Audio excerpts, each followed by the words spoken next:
December மாதம் 29ஆம் தேதி திருக்குடும்ப நாளை நினைவு கூறுகிறோம். அதற்குரிய இறை வார்த்தைகள் லூக்கா நற்செய்தி 2வது அதிகாரம் 41 52 உள்ள வசனங்கள். ஆண்டுதோறும் இயேசுவின் பெற்றோர் பாஸ்கா விழாவை கொண்டாட எருசலேமுக்கு போவார். இயேசுவுக்கு 12 வயது ஆன போது வழக்கப்படி விழாவை கொண்டாட எருசலேம் சென்றார். விழா நாட்கள் முடிந்து அவர்கள் திரும்பிய போது சிறுவன் இயேசு எருசலேமிலே தங்கிவிட்டார்.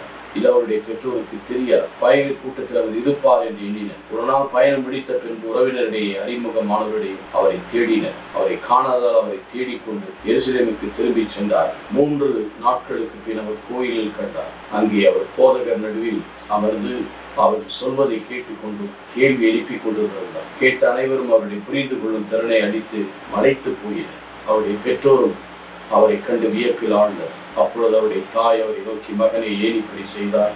இதோ பாரும் தந்தையும் நானும் உன்னை மிகுந்த கவலையோடு தேடிக்கொண்டிருந்தோமோ என்றார். அவர் நீங்கள் ஏன் என்னை தேடினர்?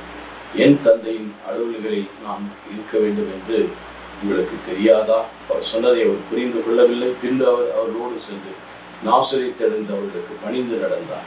அவருடைய தாய் நிகழ்ச்சிகளை எல்லாம் தமது உள்ளத்தில் பதித்து வைத்திருந்தார்.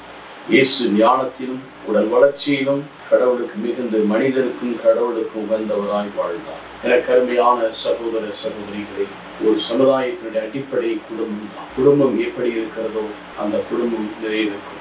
ஒரு கட்டிடத்திற்கு அடித்தளம் அடிப்படையானது, ஃபவுண்டேஷன், அதனுடைய அடித்தளம் நல்ல உறுதியாக நிலை உள்ளதாக இருந்தால் அந்த கட்டிடம் என்று நிலைத்திருக்கும். மழை வந்தாலும் புயல் அடித்தாலும் வீட்டின் மேல் மூலம் அது வார்த்தையில் கடவுளுடைய வார்த்தையால் கட்டப்பட்டிருக்கும். மத்திய 7வது அதிகாரம் 24 27 வசனங்களை பார்த்து, நல்ல மரம் உயர்ந்து நல்ல கிளைகளை விட்டு இருக்கிற அதனுடைய வேர்கள் ஆழமாக இருக்கும். அதே போல ஒவ்வொரு குடும்பம் ஆண்டவருக்குள் இணைந்திருக்க வேண்டும். ஆண்டவராக இயேசு கிறிஸ்துடைய குடும்பம் எங்கே இணைந்திருக்கிறது?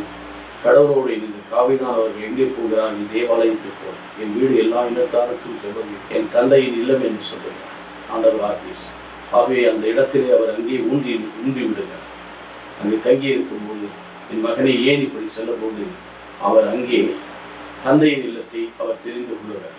என் தந்தையின் இல்லத்தில் நான் இருக்க வேண்டும் என்று உங்களுக்கு தெரியாதா? என் தந்தையின் இல்லத்தை வாலிப கூடமாக்க வேண்டாம். யோவான் 2வது அதிகாரம் 13-21 தந்தையின் மீது ஆர்வமில் எரித்து விடுகிறது. யோவான் திருப்பாடல் 69 பார்க்கிறோம். என் வீடு எல்லா இனத்தாருக்கும் ஜெசையா 56 பார்க்கிறோம். ஆகவே இந்த இல்லம் என்பது தேவனுடைய பிரசன்னமாய் இருக்கு. தேவனுடைய ஆலயம் என்பது கடவுளுடைய இல்லமாய் இருக்கிறது. ஆகவேதான் அந்த தந்தையோடு அந்த உறவை ஏற்படுத்தி விட்டார். என் தந்தையின் இல்லத்தில் இருக்க வேண்டும் என்று, இங்கே தந்தையின் அலுவல்களில் இருக்க வேண்டும் என்று கடவுள் இருந்தால் எப்படி மார்த்தாள் மரியாள் நல்ல பங்கை தெரிந்து கொண்டால் மார்த்தாள் இதோ லூக்கா 10:42 மரியாள் மார்த்தா நீ பலவற்றை குறித்து கவலைப்பட்டு மரியாள் நல்ல பங்கை தெரிவார், அவரிடமிருந்து இருக்கப்படாது. எப்படி செக்யூரிட்டி இல்லத்துக்கு இந்த இல்லத்துக்கு மீட்பு வந்தது என்று ஆண்டவர் சொல்லுங்கள்.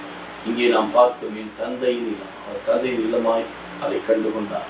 அதுதான் அந்த தந்தை இல்லத்தின் வாணிபு கூட மாற்றிய போது சாட்டை பின்னி அவர்களை எல்லாம் அழித்து வெளியேற்றுகிறார். லூக்கா நற்செய்தி 21வது அதிகாரத்திலே பார்க்கிறோம். 19வது 41-44 எருசலேம் மீது இந்த ஆலயத்தின் மீது கண்ணீர் வடித்து கதவு, எருசலேமே ஓடி தன் குஞ்சில அரவணைப்பு பாடுபட்டு நீ தேவன் என்ற காலத்தை அறியாமல் போனாய் என்று சொல்லி மீண்டும் மத்திய 24வது அதிகாரத்தில் இந்த ஆலயத்தை பற்றி சொல்லும்போது கவிஞர்கள் அந்த வெளி கட்டடத்தை பற்றி தான் சொன்னார். அவர் என்ன சொல்லுகிறார்? இதோ கல்மேல் கல்லில்லாத இடிக்கப்பட்ட நாள் வரும். இந்த கல்மேல் கல்லில் இல்லாத இந்த உடல் என்னும் ஆலயத்தை சொல்லுவோம். இந்த உடல் என்னும் ஆலயத்திலே ஒரு குடும்பமாக தேவனுடைய உறவை நாம் ஏற்படுத்தும். நமக்குள்ளே தந்தை குமாரன் பரிசுத்தரான இயேசு இந்த 2:52 பார்க்கும். இயேசு வளர வளர ஞானத்திலும் உடல் வளர்ச்சியிலும் பிசிக்கலி ஆல்சோ உடல் வளர்ச்சியிலும் கடவுளுக்கும் முதல்ல கடவுளுக்கும் மனிதன் அந்த ஆலோசிக்கின்ற மனிதனுக்கும் உகந்தவராயும் தேவனுடைய பிரசனத்திலே அந்த முதல் குடும்பத்திலே வாழ்ந்தார். அதனால் தன்னுடைய குடும்பத்தை தாயாகி இந்த உலகத்தில் கடவுள்கிட்ட கன்னி மரியாதை ஏற்றுக்கொண்டார். என்னுடைய சகோதரரை ஏற்றுக்கொண்டார். யாரின் சகோதரர், யார் என் தாய்? மார்க் 3:31-35 சொல்லுகிறார். யார் என் தாய்? தேவனுடைய சித்தத்தை பல லூக்கா 11:27-28 பார்க்கிறோம். தாங்கிய வயிறும் பாலுள்ள இடம் பேறு பெற்றது என்று சொன்னது வார்த்தையை கேட்டு அதன் முடிச்சு அதிலும் பார்க்கலாம் என்று சொல்லுவோம்.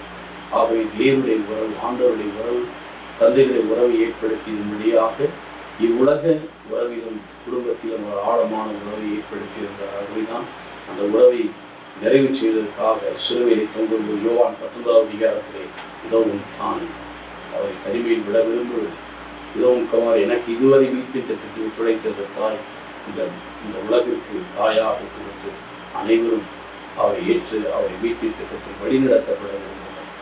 ஆகவே எனக்கு அருமையான சகோதர சகோதரி, ஆண்டவருடைய இல்லமா, பரிசுத்த இல்லமா, தேவன் வாசம் செய்கிற இல்லமா, ஆண்டவருடைய இல்லத்துக்கு போகும் என்ற அழைப்பை கேட்டபோது திருப்பாடல் 129 ஆண்டவர் கட்டினால் திருப்பாடல் 127 ஆண்டவர் கட்டினால் கட்டுரை உழைக்கலாம்.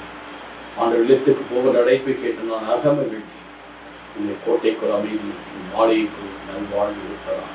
அந்த வாழ்வை நம்முடைய குடும்பத்தில் பெற்று மகிழ நம்ம ஒப்புக் கொடுப்போமா?